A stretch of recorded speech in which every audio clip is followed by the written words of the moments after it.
विजेचा तो अंगार होता, वादळाचा तो आवाज. छत्रपती संभाजी राजे उभे राहिले, अन्यायाला देत लाज. राजांच्या रक्तात शिवरायांचा अभिमान जळत होता, हृदयात हिंदवी स्वराज्याचं स्वप्न अखंड पेटत होता. कवच नव्हतं तरी रणात वाघासारखा फाडून गेला, शत्रूंच्या लाख सैन्यात हा एकटा सिंह ठरून गेला.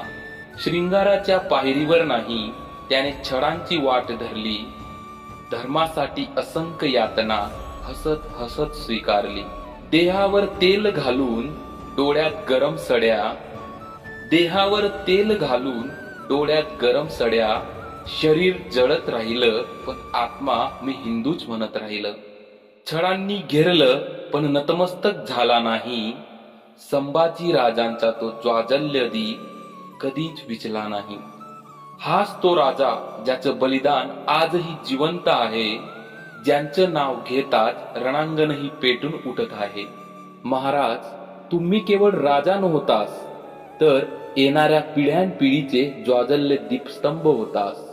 आज तुमच्या चरणी मान झुकवतो अभिमानानं, तुमचं नाव घेऊन जगतो आम्ही स्वाभिमानानं.